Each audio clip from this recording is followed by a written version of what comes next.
Hey everyone, JC here, and I am back bringing you another Formula One 2020 race. This time we are in France for the French Grand Prix, and I thought it'd be nice to do a simulation of the French Grand Prix in honor of this weekend's upcoming French Grand Prix in real life. Also in honor of the fathers, because the French Grand Prix this year falls on Father's Day. So I just wanted to do this as a thank you to all the fathers, and just to have a little fun and just to give you all just something to look at. So as always, if you're new here, please like and subscribe, as it really does help this channel grow. And with that being said, let's get to racing.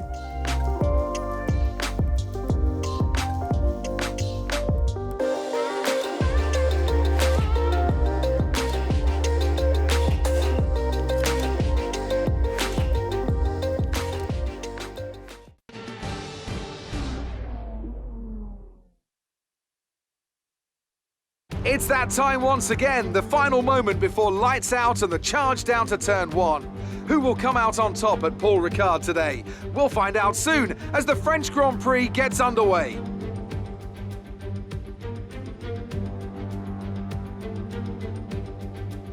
We have 15 corners here at the circuit Paul Ricard, 6 to the left and 9 to the right. The rain is coming down and making for a slippery racing surface, but luckily there is plenty of runoff available, and hopefully we'll be able to avoid bringing out a safety car during today's Grand Prix. It's not going to be plain sailing for our drivers today, although with the sky falling as it is, perhaps sailing isn't too far from the truth. And Anthony Davidson, could be a wet one today. Great to have you with us. What are your thoughts? It is a touch damp, isn't it? Well, as a driver, there are 3 big things to worry about when racing in these kind of conditions: standing water, tyre temperature and visibility. Judging distance to the cars around you is really tricky when you're driving through the vast amounts of spray that these wet weather Pirelli tyres kick up.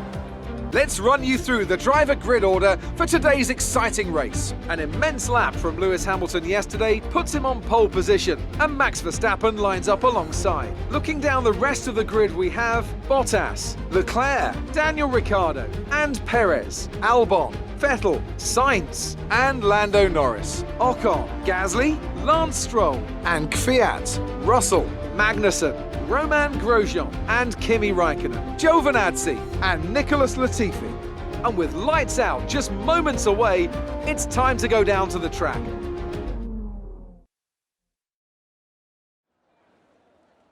Okay, so like I said before, here we are at the French Grand Prix.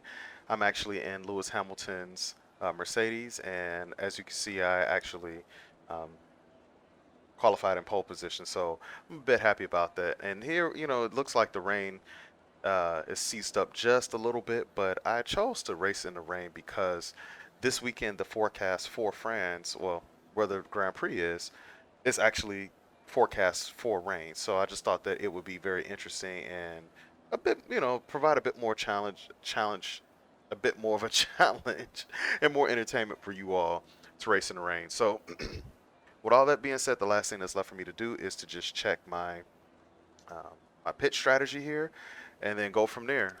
I've already got a good setup for the car that I'm comfortable with, and with it raining, looks like they're gonna stick with the intermediates for the entirety of the 13 laps, and just want to do a quick one for you all today.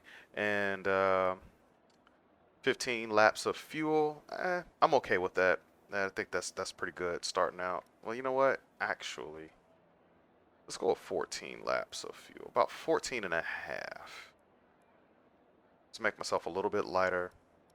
But yeah, I think that'll be okay. I don't foresee myself actually burning up all of my fuel, all 14 and a half laps of it. But I just want to make sure that I'm still competitive and got enough. I'm just going to have to work with the fuel modes a little bit. But with all that being said, I think I'm ready to get this thing started, and that's what you all came to see. So let's get to racing, right? Let's do it. Oh, wrong button.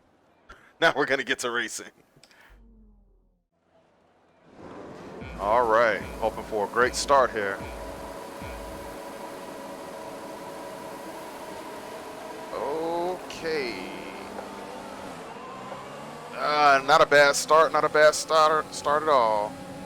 Actually pretty good. Here we go into turn 1. Can I hold it? Not bad. Oh man, it's slippery. There we go. Not bad. Pretty good start. Pretty good start.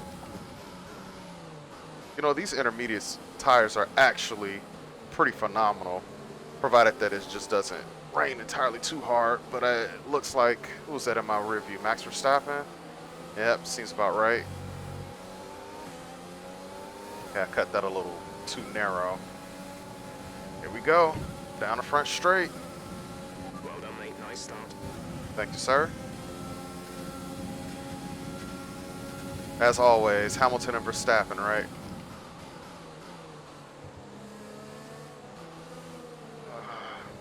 If I get quiet, guys, like I said in my last race video, it's only because I'm concentrating. It's a lot harder to talk and race at the same time, especially when you have Verstappen on your gearbox.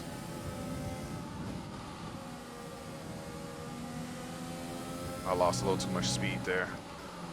Maybe I can make it up in this corner here. Come on, Verstappen, get off me. A little wide, but I'll take it. Early downshift. Alright. I gotta get in the groove here. It's only the first lap. I'm trying not to go too crazy on the first lap, but maybe I do need to push a little harder. Okay. Alright, so we kept it together for lap number 1. Still out in front. Let's hope we can hold it together. Not bad. There we go. Trying to be really cautious with my curves here. That little bit of extra power will go a long way and will have me doing one of those numbers. It's really easy to spin out on this track when it's wet.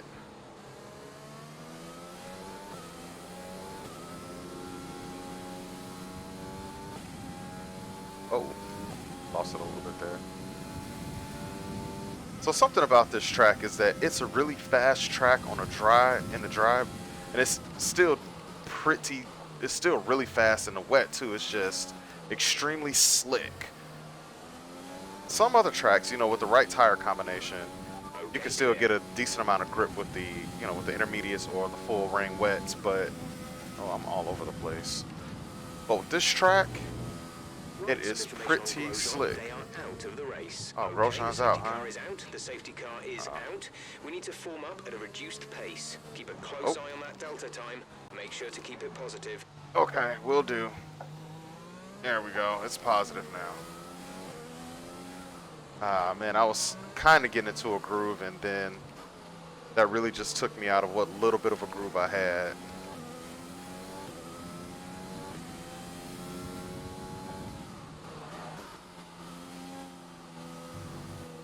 That's going to give Verstappen a little bit of a chance to catch up. Okay, slow down, slow down. Your delta is negative, which means you are too fast. Reduce your pace.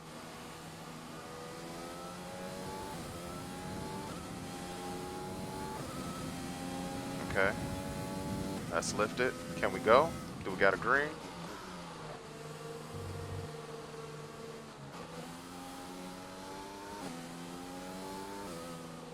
There's the safety car. Okay, let's form up. We're coming up to the safety car now. Do not pass it. You are the leader. Follow the safety car. You got it. It just sucks because now that we have the safety car, Verstappen is right here on my gearbox again. So when the safety car comes in, I'm going to have to battle him again. But so far, we're doing pretty good. I can't complain.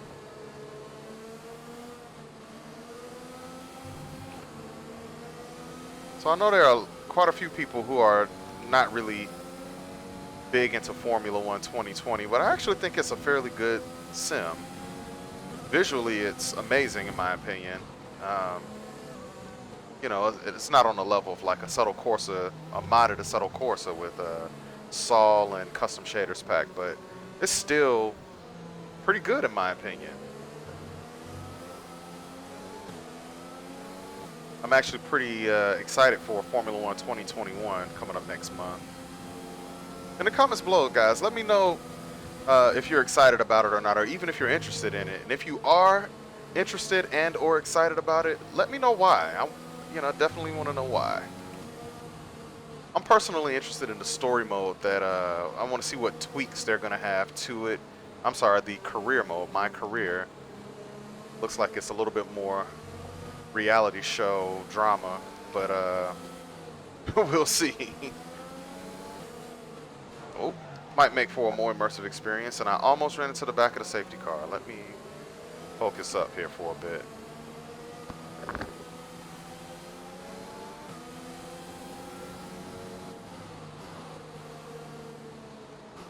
Well, this is boring. So what I'm gonna do is I'm gonna skip ahead to when the safety car actually goes away, and I will catch back up with you all later. 20 minutes later. All right, safety car just went in, and looks like we're gonna get back to racing here. You guys didn't miss much. It was literally only 2 laps of safety car, but felt like forever. There we go, green flag. Let's go. I just didn't see any point in you all just sitting around looking at the back of the Mercedes. So that yellow flag gave Verstappen a little bit of gave him a chance to get right back on my gearbox, but I'm actually getting really good grip with these intermediates in this setup. The car is handling beautifully. Maybe it's not as fast as I was in qualifying, but definitely. Charge is high. Let's use that overtake button more. You got it. But yeah, the car's handling like a dream.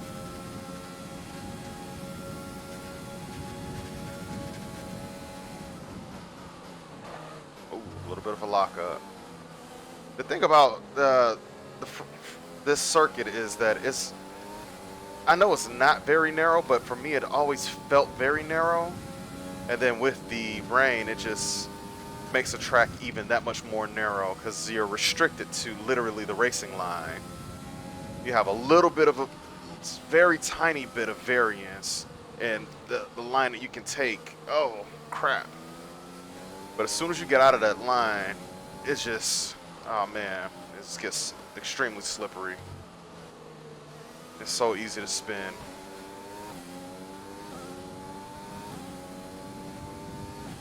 Uh-oh, a late break, but I caught it. Good trail break. Yeah, buddy. Okay, let's go.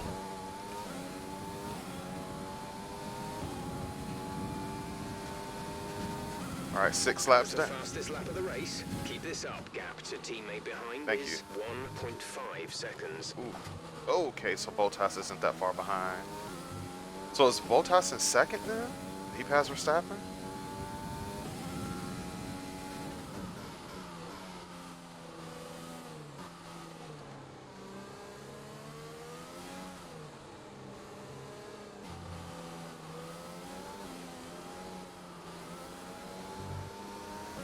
So for all of you out there, Fuel target is +1. Faster engine modes are available. all right, +1, let's go. Oh, almost run off the road here. So for all of you out there like me who are running the G29 and looking to get into the Fanatec ecosystem, what are your thoughts on the CSL DD? For me, man, I'm excited for it because of the fact that it's affordable and it's basically a baby version of the DD1 and DD2. But I'm wondering how much of that fidelity that you get. I mean, at 8 Newton meters, well, I'll be getting at the upgraded kit, the 180 power boost. But you know, even with 8 Newton meters, I think that it will be like night and day compared to the Logitech G29. Also, the fact that it's a direct drive wheel, so I mean, you just most likely get so much more fidelity and road textures and curves and things of that nature. So I'm really excited for it to come out, especially for the price tag, for it to be like literally about a third of what the DD1 and DD2 cost. Just from hearing those things alone, I think it's worth it. Fastest lap of the race. But I don't know. I'm kind of debating if I just want to save up all of my money and just go for the big guns, go for the DD1 or the DD2, because ultimately I do want that level of strength, you know, that 15 to 20 Newton meters of torque. But I will say this, okay, kind of lost it a little bit there. I was slow. Most sim racers reviews that I've watched, most of them don't even use the full potential of the DD1 and DD2. A lot of them say that they actually tone it down a bit because it's too much. So, just wondering. Just makes me wonder if going with the CSL DD is a better option if I'm going to tone it down anyway. Most sim racers that I've kept up with, like Will from Boosted Media, Herman, Chris Hay, Herman, Herman. I'm sorry, I'm like trying to concentrate here. Anyway, oh, that was bad. A lot of those guys actually said that they've turned it down. You know, they tend to hover somewhere between, at least with the DD1 and DD2, they tend to hover between the 9 and 10 Newton meter range, and they tend to get some of the best fidelity. And you know, they have, okay, that was bad. Like I was saying, talking and driving is not easy. But yeah, they tend to get some of the best fidelity. Okay, no. Woo. Okay, let me get this back together. Okay. That made my heart skip a couple of beats. I did not want to end up like I did in the last Grand Prix, where I was wrestling with Verstappen and ended up in the wall. That was not fun. It was not fun. I ended my Azerbaijan Grand Prix very quickly. Well, tragically, not quickly. Okay. Yeah, long story short, I'm excited about the CSL DD. I plan to buy one and actually do a review on it and unboxing and everything. So if you're interested in that, stay tuned for, you know, when it actually drops, and we'll, you know, I'll definitely take a look at it. Oh, okay. There are already reviews out there, like I'm sorry, previews, not reviews. There are previews out there already done by, you know, you can check out Will at Boosted Media. He's already done a preview of it. As well as a few other. Chris Hay has already done a preview of it as well, and I think that they both done a great job. If you want just the TLDR, I would say go with Chris Hay. If you want the in-depth, detailed analysis and specs in it, well, specs with what Fanatec were allowing them to say, I would say go with Will at Boosted Media. But either way, those guys, I think they're both great, and I'm actually great as well, so one day I will be among the greats. I am among the greats. But yeah, check them out, and stay tuned to this channel as well. So when the product actually drops in this fall, I'll be doing a review on it myself. Get my first impressions, unboxing, and everything of that nature. So keep it locked here. All right, with that being said, I'm kind of all over the place. I'm slipping and sliding. Okay, let me get my throttle management together. My gearing and throttle together.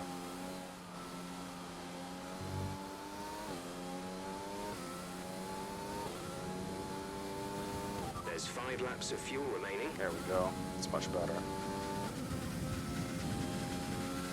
So in the comments below, let me know some of the other content that you all would like, that you're all interested in terms of sim racing. Are you interested in the Assetto Corsa?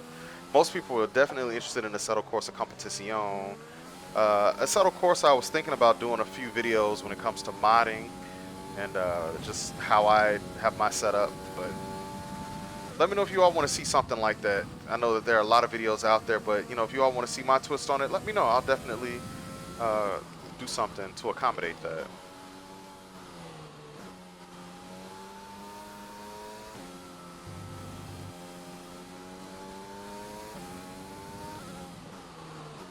All right, so a little bit of confession time. I saw a quick thumbnail in the news about bow ties, but I didn't have time to read it.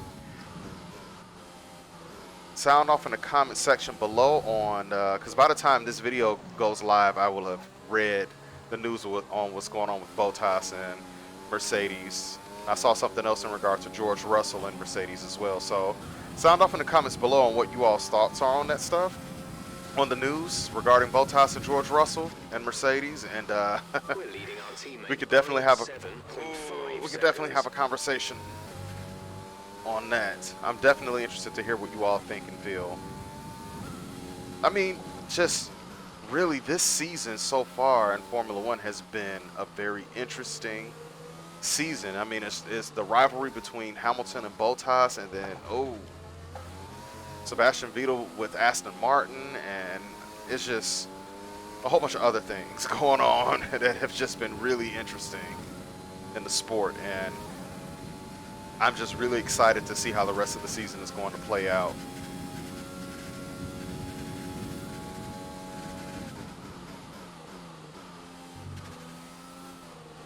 All right, seems like I got a pretty sizable lead on the rest of the pack here.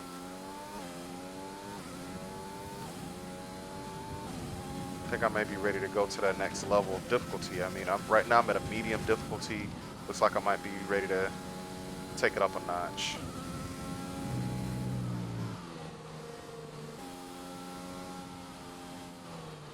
I honestly thought it would be more of a challenge because of the fact that the qualifying session was a lot closer. Oh, there they are. I can hear them in the distance. But with the qualifying session being as close as it was, I thought that the competition would definitely be a lot closer than what it is.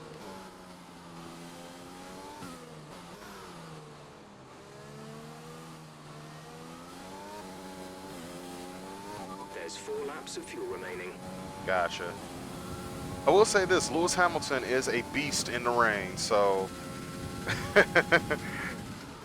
here's hoping that this upcoming weekend he'll pull out another win in the rain. Here's hoping that it actually doesn't rain. No, you know what? I actually do want it to rain. I think that rain in Formula One actually helps the competition be closer and a little bit more exciting, actually. Okay. So here's hoping that it rains, but not to the point where it rains out the race. No red flags. No red flags this weekend.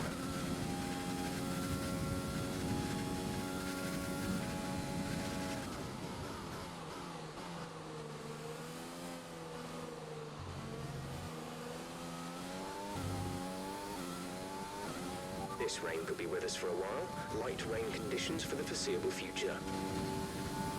Okay. That's a huge mistake. I'm slowing down at the wrong corner there.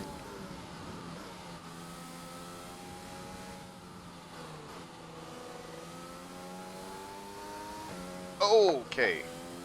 Almost lost it.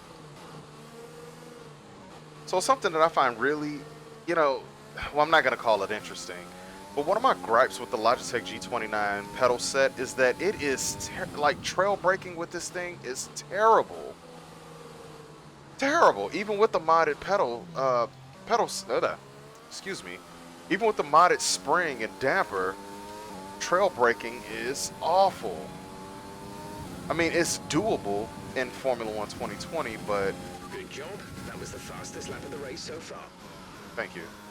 It's doable in Formula One 2020, but okay. But I've noticed, like, in a Assetto Corsa Competizione, trying to trail brake with this pedal set, oh my goodness, it's next to near impossible and extremely frustrating. So I can't wait until I upgrade my pedal set along with getting the CSL DD. That is, I think I'm actually more excited about upgrading my pedal set than I am my wheelbase.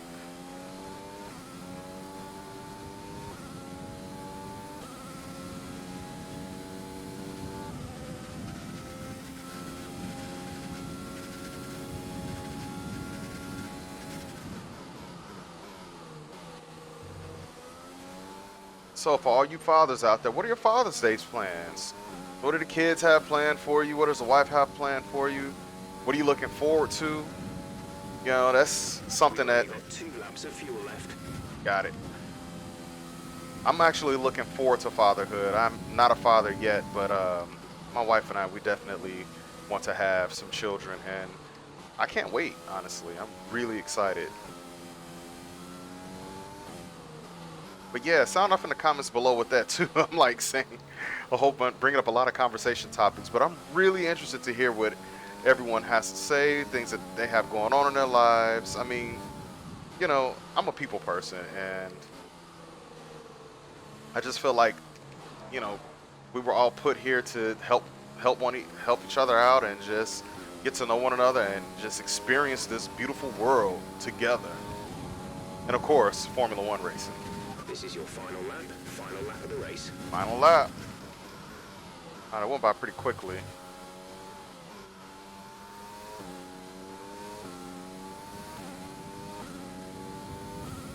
I really like this track. I did not like it at first when I first raced on it, because I literally just could not understand. I did not understand which way each turn went. I was like, I was I was all outside of the lines. I was on different parts of the track thinking that I was still on the track, and it was terrible. But after about 50 or 60 laps or so, I finally started to get it, like, oh, I know where I am now. But you know, with all the colors, and I mean, it's a pretty colorful track now, even with the rain. But without the rain, for those of you who probably have never seen it, but I'm gonna assume you've seen it, you all know how bright and colorful this track is, and it was really confusing for me the first time I raced on it, and I just, probably one of the worst races I've ever had in my life. But it's part of the process, part of the growth process when it comes to this sport.